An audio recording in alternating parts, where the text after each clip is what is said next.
Kembali ke bisnis adalah science. Bisnis itu matematis dan harus bisa dihitung sebagai ilmu pasti. Kalau mereka berbisnis hanya berdasar perkiraan, feeling, coba-coba, bukan salah, namun peluang Anda kecil untuk makmur cepat dan kerja Anda sangat berat. Kita ini mau cari uang kan, bukan kerjaan yang kita cari. Setuju? Maka mencari uang dengan berbisnis harus mengerti dasar matematis perhitungannya. Kita mulai dengan pengandaian. Kita ambil Traveloka sebagai contoh pertama. Rumus nominator dibagi denominator harus plus atau positif, alias harus lebih besar nominal yang atas daripada pembagi yang bawahnya. Nominator dalam Traveloka adalah jumlah hotelnya. Kalau jumlah hotelnya banyak, maka traveler atau para denominator akan senang. Namun nominator sebelum masuk melihat dulu banyakkah denominatornya, karena denominator itu pasar. Dari mana mulainya? Ambil pasar tanpa nominator, pasarnya hilang. Ambil nominator tanpa pasar, ya rugi bandar. Mana yang harus duluan? Sekali lagi, dalam perhitungan matematis, maka nominator harus lebih besar dan selalu positif. Itu kunci bisnis.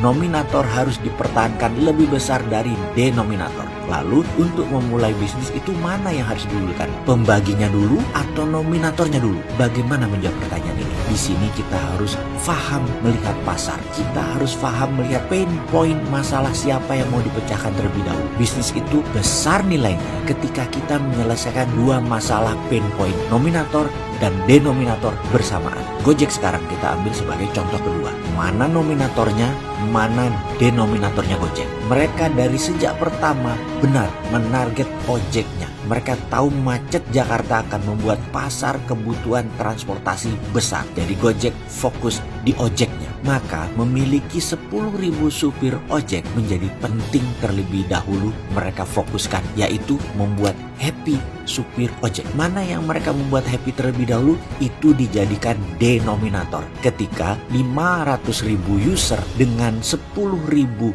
supir ojek, maka supir ojek panen.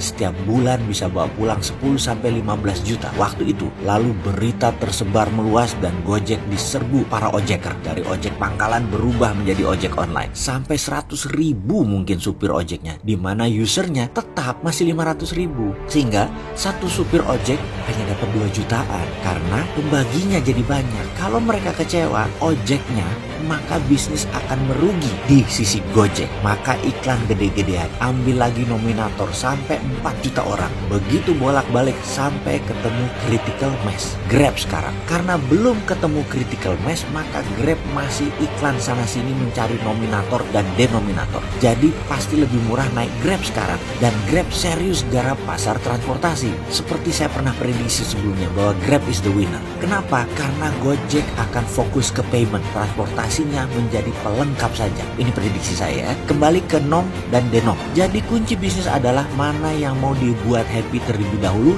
jadikan denominator, dijadikan pembagi. Traveloka ingin menyenangkan traveler, jadi traveler jadi denominator. Di mana sekarang dengan Santara, platform pendanaan equity crowdfunding? Santara ingin menyenangkan investor dan UKM berbarengan, tetapi Santara harus memutuskan mana yang disenangkan terlebih dahulu yang diletakkan di denominator. Karena kita konsisten dengan mengangkat UKM, maka UKM kita letakkan di denominator. Saat ini di akhir tahun 2019 ada 65.000 investor dengan beragam minat pendanaan sebagai nominator. Sayangnya baru 20-an denominatornya, UKM-nya. Santara gelisah. Karena itu Santara saat ini fokus di UKM-nya. Bagaimana di tahun 2020 ada 200-an UKM lebih yang mencari dana melalui Santara. Bayangkan kalau kira-kira 10 juta rupiah dana yang akan diinvestasikan oleh para nominator, para investor tersebut di Santara, nilainya adalah 650 miliar saat ini menunggu disalurkan ke UKM-UKM unggulan. Ayo UKM denominator, join. Segera ya, nominator sudah menunggu Anda.